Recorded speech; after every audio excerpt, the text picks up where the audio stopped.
नमस्कार, यार.com पर आप सभी का स्वागत है।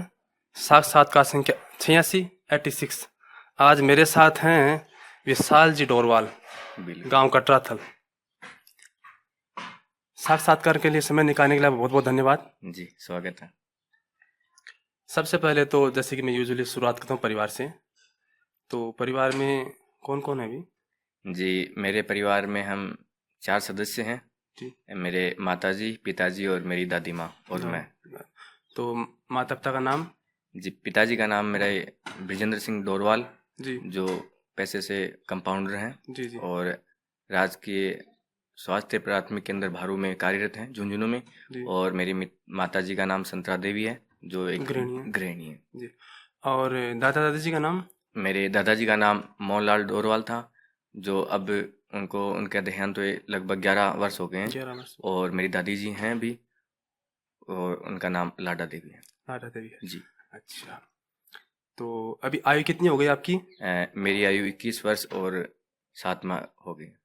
शादीशुदा हैं? जी नहीं। फिर तो एलिजिबल बैचलर होंगे अब आप बिल्कुल कॉलेज में। बिल्कुल बिल्कुल जी। अच्छा, तो कोई गर्लफ्रेंड बनी है?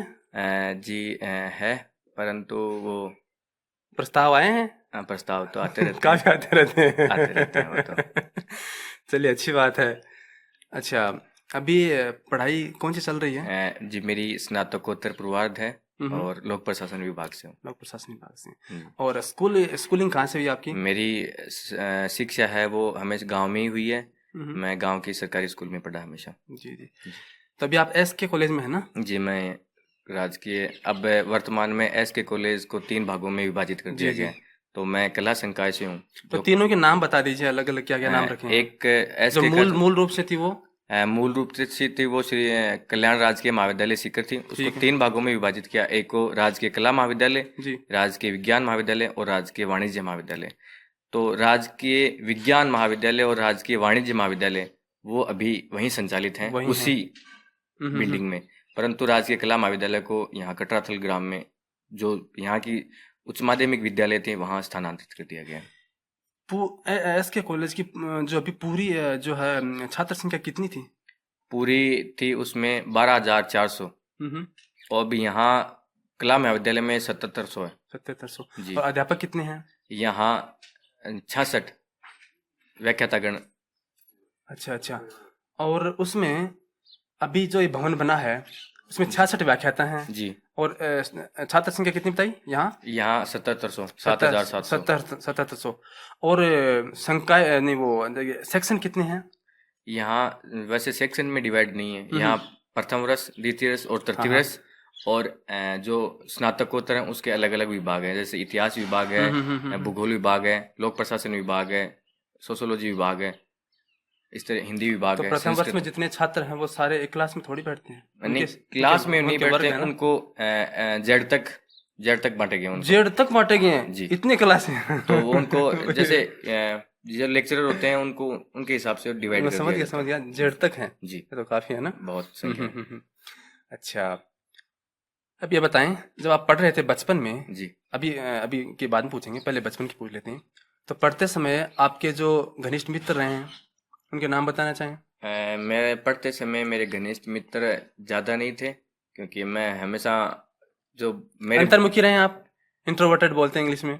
नहीं, वो मैं थोड़ा यूं ही रहा, क्योंकि मैं घर परिवार से ज्यादा संबंध रखता हूँ। या जो मेरे मित्र हैं वो ज्यादा, मित्र मंडली मेरी ज्यादा बड़ी नहीं है। वैसे सारे मित्र ही हैं, कोई स्पेशली मैं नहीं कहना चाहूंगा कि ये ज्यादा फ्रेंक था, कोई नहीं है, क्योंकि मैं हमेशा ज्यादा बड़े बुजुर्गों को समय देता हूँ।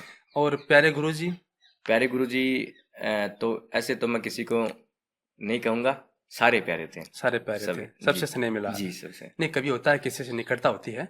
नहीं, ऐसा तो कोई नहीं थे। एक मेरे प्रिय गुरुजी थे, वो हमारे ग्राम के थे, यहीं कटराथल के। अब तो उनका देहांत हो चुका है। जी जी। उनका नाम परमेश्वर लाल जांगिड़ था। परमेश्वर लाल जांगिड़ जी। अच्छा।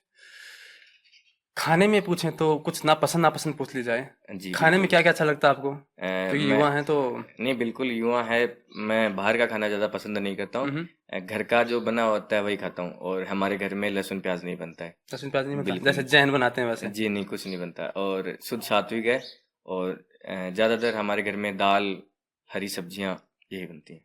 फलों में फल कौन सा अच्छा लगता है आपको? फल में मैं ज्यादा अंगूर लेना पसंद लड़कियां करता भेंट करेंगे बाद में, देख लेना। हूँ हाँ। जी। वो ऐसा तो क्या है।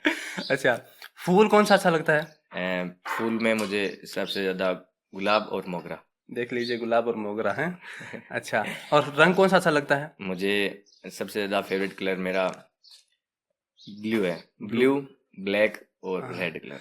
अच्छा, एक पर्सन है जो उसने पूछा समोसा या कचौरी, दोनों में से कौन सा अच्छा लगता है आपको? देखिए ये एक बड़ा जटिल आपने प्रश्न किया है। समोसा ज्यादा अच्छा मानूंगा मैं। समोसा ज्यादा अच्छा लगता है आपको, है? हाँ बिल्कुल। अच्छा अच्छा। हिंदुस्तान में घूमने गए कहीं? नहीं, मैं कहीं घूमने नहीं गया अभी तक। तो मैं यहीं रहा क्योंकि मेरी बचपन भी यहीं गुजरा। महाविद्यालय भी मेरा यहीं निकटतम है, तो मैं बाहर नहीं निकला ज्यादा।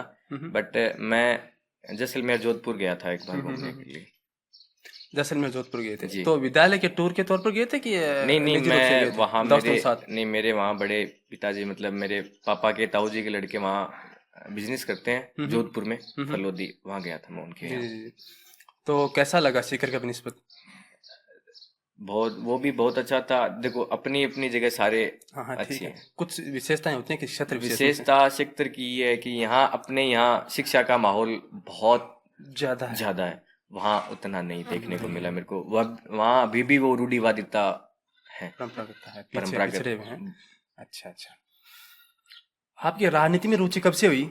राजनीति में रुचि मैं जब स्कूल में था तब से ही रही है। मैं हमेशा क्लास का मॉनिटर रहा। हमेशा क्लास में मैं हमेशा प्रथम आता था। तो पढ़ते समय तो क्या होता है कि बच्चे जो स्कूल में रहते हैं उनको कड़े अनुशासन में रहना पड़ता है, अपनी मर्जी से बाल नहीं बांध सकते, सलवार शर्ट की कमीज सलवटें ऊंचे नहीं कर नहीं सकते। नहीं, तो देखो उससे क्या राजनीति से रुचि नहीं होती है अमूमन, क्योंकि वो जुड़ा नहीं होता है। लेकिन अब जैसे कि लड़के जो पढ़े लिखे ज्यादा सोशल मीडिया इस्तेमाल करते हैं, जी तो जी। राजनीति भी धीरे धीरे घुस गई है, तो बाहर तक आते तैयार हो जाता है, मानसिकता बन जाती है इस पार्टी से जुड़ना है। तो आपकी भी मानसिकता बन गई थी कि हमें इसी पार्टी से जुड़ना है? नहीं, मेरी मानसिकता नहीं बनी थी। मैं अभी भी मैं स्वयं अब महाविद्यालय स्तर पर, अब मैं कॉलेज में अध्यक्ष हूँ। जी जी। तो मेरी पार्टी एसएफआई है। मैं एसएफआई से बिलोंग करता हूँ। लेकिन ये सबकी मानसिकता अलग अलग होती है। जैसे मेरे और मित्र हैं, उनकी मानसिकता वो किसी और पार्टी की विचारधारा को फॉलो करते हैं। मैं किसी पे थोपता नहीं मेरे विचार कि तू आओ मेरी पार्टी में आ, मेरा सहयोग कर। नहीं, उसको जो अच्छा लगे वो कर। एसएफआई की क्या लाइन आपको अच्छी लगी जिससे आप प्रभावित हुई और एसएफआई ज्वाइन की? एसएफआई की विचारधारा भगत सिंह की विचारधारा है। भगत सिंह जी। जी। इनकलाब जिंदाबाद। इनकलाब जिंदाबाद। तो इनकलाब तो आ गया। इनकलाब आ गया, परंतु जो देश की आंतरिक समस्याएं हैं हाँ। उनको देखते हुए, जो शोषण है, गरीबों के साथ शोषण हो रहा है, किसान वर्ग के साथ शोषण हो रहा है, छात्र वर्ग के साथ शोषण हो रहा है, उसको देखते हुए तो आपको अच्छी लगी, जी। अपनापन सा लगा। अपनापन सा लगा। अभी वर्तमान में कौन से नेताओं से ज्यादा प्रभावित हैं आप? मैं वर्तमान में मेरी पार्टी के तो नहीं कहना चाहूंगा, बाहर के भी नहीं कहना चाहूंगा, लेकिन जो इस वर्तमान में इस माहौल को देखते हुए श्रीमान अपने प्रधानमंत्री माननीय नरेंद्र जी मोदी हैं, मैं उनको बहुत पसंद करता हूँ। तो आपने चुनाव कब लड़ा?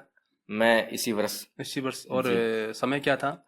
ये था मेरी 24 अगस्त 2016 को महाविद्यालय के चुनाव आयोजित हुए थे। तो आपने नामांकन भरा तो अध्यक्ष पद के लिए तो नहीं भरा? मैंने उपाध्यक्ष पद के लिए नामांकन भरा, और परंतु मैं उपाध्यक्ष पद पर ही हूँ कार्यरत, परंतु मैं कार्य अध्यक्ष के करता हूँ। तो आपका ये अपना निर्णय था कि पार्टी के वरिष्ठ लोगों का निर्णय? नहीं, ये कॉलेज के जो छात्र छात्राएं थे उनका निर्णय था, मेरा स्वयं का कोई निर्णय नहीं था।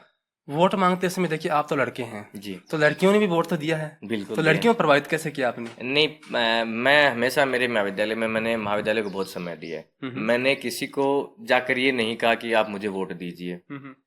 मैंने सबको समझाया कि आपको जो अच्छा लगे, जो उम्मीदवार आपको अच्छा लगे, आप उसको वोट कीजिए। जो आपके कार्य करता है, आपको जो आपका सहयोग करता है, आप उसको वोट दीजिए। मैं नहीं कहता कि आप मुझे वोट दीजिए, आप उसको वोट दीजिए जो आपके कार्य संपन्न करवाता है। तो चुनाव में क्या होता है कि हम मुद्दे उठाते हैं कि हमारे कॉलेज में इस चीज की कमी है, इस व्यवस्था को हमें सुधारना है, दुरुस्त करना है। तो आपने भी मुद्दे तो उठाए होंगे? बिल्कुल, मैंने महाविद्यालय परिसर को लेकर मुद्दे उठाए, क्योंकि जो यहाँ एसके कॉलेज थी, उसका बंटवारा होने के बाद यहाँ ये जो महाविद्यालय कटरातल में आ गया। जी जी यहाँ पहले स्कूल थी जी जी जिसी में मैं पढ़ा हुआ हूँ। वहाँ भवन निर्माण पूरा नहीं है अभी तक। जी बच्चे मतलब बैठने की पूरी व्यवस्था नहीं है, तो मैंने चुनाव में वो मुद्दा रखा। और दूसरा रखा मैंने व्याख्याताओं गण की पूर्णतः यहाँ उपस्थित थी हो, क्योंकि जो व्याख्यातागण है वो बाहरी कोचिंगों में पढ़ाते हैं, समय पर महाविद्यालय में नहीं आते हैं, अनियमितता देखने को मिली। उन मुद्दों को मैं लेकर चुनाव में उतरा। छात्र संघ का अध्यक्ष उपाध्यक्ष जो समिति बनती है आपकी जी, उसके ऊपर कोई नियंत्रण होता है अध्यापकों का, कोई नियामक होता है आपका? जी बिल्कुल। हमारे महाविद्यालय में हम महाविद्यालय के छात्र संघ के पदाधिकारी हैं, परंतु उससे पहले हम महाविद्यालय के छात्र हैं। महाविद्यालय के एक व्याख्याता को हमारा मुख्य परामर्शदाता बनाया जाता है। जी जी। क्योंकि हम प्रत्येक स्थिति से वाकिफ नहीं होते हैं, क्योंकि बहुत सारे फाइल होती हैं महाविद्यालय में, इधर उधर के कार्य होते हैं, तो उनको देखने के लिए हमें एक मुख्य परामर्शदाता दिया जाता है। अभी कौन नियुक्त है? जी अभी हमारे एक मुख्य परामर्शदाता हैं रामनिवास जी रेपसवाल। जी, रामनिवास जी रेपसवाल, आप भी उनसे शायद जानते होंगे। लिया था उनका। बिल्कुल बिल्कुल। तो कई बार क्या होता है विद्यार्थी अति उत्तेजित हो जाते हैं जी, और मर्यादा भूलते हैं और क्या करते हैं प्रिंसिपल का घेराव करते हैं, कमरे में तोड़फोड़ भी होता है। मुझे ऐसा लगता है पढ़कर अखबार की ये विपक्ष पार्टी है जो प्रिंसिपल को नहीं चाहते हैं, ऐसा लगता है, देखने में ऐसा लगता है, जबकि वो उसी विद्यालय में पढ़ रहे होते हैं। बिल्कुल। कभी कभी क्या होता है कि दो गुट आपस में लड़ते हैं। बिल्कुल। चुनाव में भी धलबन का इस्तेमाल होता है, खुलेआम दारू बिकती है और भी प्रलोभन दिए जाते हैं। लड़कों जैसे लड़के जो फ्रेशर होते हैं उनको धमकाया भी जाता है, मतलब सब जगह नहीं, कभी कभी कहीं कहीं होता है। तो आपके चुनाव में ये सब हुआ? नहीं, मेरे चुनाव में ऐसा नहीं हुआ, क्योंकि मेरी यहाँ महाविद्यालय यहाँ मेरे गांव में आ गया अब की बार कटरातल में, तो यहाँ इतना नहीं हुआ। और अब की बार किसी प्रकार की अब तक मैं पदाधिकारी बनने के बाद, अब 2017 का ये अप्रैल माह चल रहा है, जी जी, अब तक किसी भी प्रकार की ऐसी कोई घटना नहीं हुई है। कोई घटना नहीं हुई अब तक। जो पहले वहाँ एसके कॉलेज में होता था वो एक अलग था। जी जी, अब ऐसा बिल्कुल भी नहीं हुआ, किसी भी प्रकार का ऐसा नहीं हुआ। एक बात और पूछें, पुलिस की उपस्थिति जो महाविद्यालय के प्रांगण में पुलिस की उपस्थिति होती है वो बड़ी विचलित करने वाली होती है। देखिए यहाँ कला महाविद्यालय कटरातल में ऐसा कुछ भी नहीं है। यहाँ है यहाँ हाँ, मैं वो आपसे उसको बारे में आपको थोड़ा वहाँ वज्रवान खड़ा ही रहता है। वो जो शिकर की कॉलेज है जहाँ वर्तमान में विज्ञान महाविद्यालय और वाणिज्य महाविद्यालय संचालित है, उसके बाहर वो एक पुलिस का वाहन खड़ा ही रहता है। उससे जनता में मतलब उसका थोड़ा नेगेटिव प्रभाव होता है। मैं उसका थोड़ा प्रशासन के खिलाफ बोलना चाहूंगा इस मुद्दे पर कि ये एक महाविद्यालय है और महाविद्यालय एक मंदिर रहता है। जी, भय का संचार होता है कि ये है क्या। परंतु अब जैसे बाहर से शहरी लोग वहां से गुजरते हैं तो उनको लगता है, फिर वो अपने बच्चों को भी वहां भेजना, कश्मीर का एहसास दिलाता है ना। बिल्कुल। तो वहां वो बच्चों को भेजना भी नहीं चाहते अपने को कि यहाँ पता नहीं कब लड़ाई हो जाए, इस तरीके से। मैंने पढ़ा अखबारों में JNU जवाहरलाल नेहरू यूनिवर्सिटी जो है वहाँ विचारों का बड़ा खुलापन था पहले, ठीक है। अब जो ये राष्ट्रवाद की जो एक नई अवधारणा पैदा हुई है जी, जिसे सह भी मिलता है राजनीतिक पार्टियों का, और इनको दूर रहना चाहिए विद्यालयों से, लेकिन फिर भी जो है घुस आते हैं राजनीति करने के लिए। तो इनमें कहाँ तक ये राष्ट्रवाद की जो सीमा जो है वो सही लगती है और कहाँ तक जो है कि राजनीति को दूर। देखिए कई बार क्या होता है कि पूरा विद्यालय प्रशासन जो होता है वो गलत आदमी को सह देता है, लिपापोती करने में रहता है जी। फिर बाद में पता चलता है कि जी इसकी अनुमति नहीं थी कार्यक्रम करने, कोई कहता है जी हम तो अनुमति ली थी, कोई कहता है जी हमने तो कुछ ऐसी बातें की नहीं थी, बाद में वीडियो निकलते हैं। तो कहाँ तक ठीक है लगता है? देखिए ये महाविद्यालय के जो व्याख्यातागण हैं, जो प्रोफेसर्स हैं, वो ऐसा नहीं करते हैं। वो किसी के बाहरी दबाव में ऐसा कार्य करते हैं जी। क्योंकि वर्तमान समय को देखते हुए प्रत्येक इंसान चाहता है कि वो अपने घर के नजदीक नौकरी करता है, चाहता है वो, तो वो किसी भी प्रकार के हथकंडे अपनाता है। बाहरी राजनेताओं की वजह से या बड़े राजनेताओं की वजह से वो थोड़ा ऐसा करते हैं, जो बाहरी दबाव के बाहरी दबाव समूह है उनकी वजह से ऐसा होता है। और बात रही राष्ट्रवाद की, तो देखिए राष्ट्रवाद जो भारत का नागरिक है वो राष्ट्रवाद है। मैं यही मानता हूँ, राष्ट्रवाद और राष्ट्रभक्ति, भारत का जो नागरिक है वो राष्ट्रवादी। ये बताएं कि जो चुनाव होते हैं जी, इसके दौरान आपको फंड मिलता है, पैसों की धनराशि मिलती है कि इतनी धनराशि आपको इस साल में व्यतीत करनी है, ऐसा कुछ होता है? जी, ऐसा कुछ नहीं होता है हमारे पदाधिकारियों के। हम जैसे चुनाव लड़ते हैं तो हमें एक निर्धारित किया जाता है कि आप 5,000 रुपए से ज्यादा खर्च नहीं कर सकते। अच्छा अच्छा अच्छा। ये हमारा एक निर्धारित फंड होता है। तो बहुत कम है। बहुत कम है, परंतु ये हम तो इतने ऊँट के मुंह में जीरे वाली सी बात है ना? बिल्कुल ये जीरो वाली सी बात है, परंतु हम इतना ही खर्च कर सकते हैं। ये एक लिमिटेशन है जो चुनाव आयोग द्वारा तय की गई है, जो महाविद्यालय का एक दल है उसके द्वारा। नहीं खर्च नहीं वो तो आप चुनाव में खर्च करते हैं ना? नहीं वो बाहरी खर्चा थोड़ा अलग हो जाता है। नहीं मैं ये नहीं पूछ रहा, कहने का मतलब जो कोई फंड ऐसा वितरित होता है सरकार की तरफ से कि ये स्कूल में आपको लगाना है, विद्यालय में लगाना है? जो वो फंड आता है यूजीसी की तरफ से। अच्छा। यूजीसी की तरफ से फंड आता है, हम उसमें फेरबदल नहीं कर सकते पदाधिकारी, क्योंकि हम महाविद्यालय के छात्र ही हैं। हम अभी हमारे पास इतने पावर नहीं। वो धनराशि कितनी होती है वो अपने कॉलेज के हिसाब से बता दीजिए। वो सालाना 40 लाख रुपए के आसपास होती है। 40 लाख होती है? हाँ। दिखती तो नहीं कहीं? ये दिखती नहीं है, पर ये ऐसे होता है कि महाविद्यालय में महाविद्यालय को ग्रेड प्रदत्त की जाती है उस ग्रेड के आधार पर। अब जैसे एस के कॉलेज की क्या ग्रेड है इसकी? एस A++ ग्रेड है। A++ है? जी बिल्कुल, अति उत्तम है। अति उत्तम, सर्वोत्तम है ये। सर्वोत्तम है। और जो अपने सीकर से बाहर निकलने के बाद एक और महाविद्यालय आता है, उसको बी ग्रेड प्राप्त। एक बात और पूछता हूँ फटाफट जी। कोई भी तरह का चुनाव हो, कोई भी तरह की रैली, कुछ भी हो, सारे एस के कॉलेज में होते थे। इससे विद्यार्थियों की पढ़ाई तो प्रभावित होती है।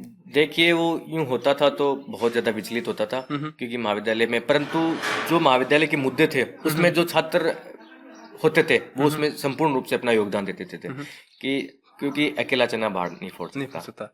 एक अंतिम सवाल जी, क्या ये चुनाव प्रक्रिया जो सीनियर के विद्यार्थी होते हैं, पढ़ रहे होते हैं, वहां भी शुरू कर देनी चाहिए? क्योंकि देखिए नींव तो राजनीति की अगर पढ़नी शुरू हो जाए वहां से, उन्हें क्या क्या समझ आ जाए राजनीति का। राजनीति में एक विषय है, घृणा का नहीं है। इसमें अगर अच्छे लोग, स्वच्छ लोग आए और उनकी मनस्थिति पहले से तैयार कर दी जाए तो क्या लगता है आपको, कुछ फर्क पड़ेगा ग्राउंड बनाने में? नहीं, मैं उस बारे में विचार व्यक्त करूंगा। नहीं, ऐसा कुछ नहीं है, क्योंकि राजनीति की जो प्रथम सीढ़ी है वो महाविद्यालय स्तरीय है, क्योंकि विद्यालय स्तर पर छात्र इतना ज्यादा स्वयं को परिपक्व नहीं मानता है, और वो होता भी नहीं है, क्योंकि उस समय महाविद्यालय उस पर उसका पढ़ाई का बहुत ज्यादा टर्निंग पॉइंट होता है, उसे पास करना ही होता है ना। बिल्कुल बिल्कुल। और वो अन्यथा तो वो पथभ्रष्ट हो जाएगा, अपने मार्ग से विचलित हो जाएगा। चलिए अपने दोस्तों के नाम एक संदेश जो आपको प्यारे हैं, जो देखेंगे आपका वीडियो। मैं मेरे फ्रेंड्स, जिनमें गर्लफ्रेंड भी शामिल है, देखो देखिए वो थोड़ा अलग विषय है मेरे जीवन का। मैं मेरे दोस्तों को और मेरे जितने भी दर्शक भाई हैं, जो भाई साहब बैठे हैं मेरे साथ यहाँ, मेरा एक ही संदेश देना चाहूंगा कि अपना जो समय है मूल्य, वो अपने देश, सर्वप्रथम अपना देश है, जाति धर्म सबसे उठकर अपने समय उसको देश को दें। प्रथम अपना जो संविधान है उसमें भी लिखा हुआ है कि प्रत्येक कार्य को छोड़कर आप पहले देश सेवा करें। अपने बड़े बुजुर्गों का सम्मान करें। ये नहीं कि ये दोस्त मिल गया है मुझे, दादाजी घर में बैठे हैं, दोस्त आ गया, अरे चल बाहर चल, दादाजी कोई काम बता रहे हैं, दादाजी को इग्नोर कर दिया। सेवा भाव होना चाहिए, विनम्रता होनी चाहिए। विनम्रता, सेवा भाव। मैंने देखा है कि कॉलेज महाविद्यालय में हूँ तो महाविद्यालय के छात्र हैं, वो महाविद्यालय के जो व्याख्यातागण हैं उनको नमस्कार नहीं करते। मुझे बहुत बुरा लगता है ऐसा, चाहे वो विद्यालय के गुरुदेव हैं चाहे महाविद्यालय के, उनको रिस्पेक्ट जरूर करनी चाहिए। मैंने देखा विद्यालय स्तर पर बच्चे ऐसा करते हैं, पर महाविद्यालय स्तर पर ऐसा नहीं करते हैं। ठीक है विशाल जी, आपने समय दिया, इसके लिए बहुत बहुत धन्यवाद। और आगे भी आप राजनीति सीढ़ी ऐसे चढ़ते जाएं, तब आपका आगे साक्षात्कार हो लेंगे। ठीक है, तब तक के लिए नमस्कार, धन्यवाद जी।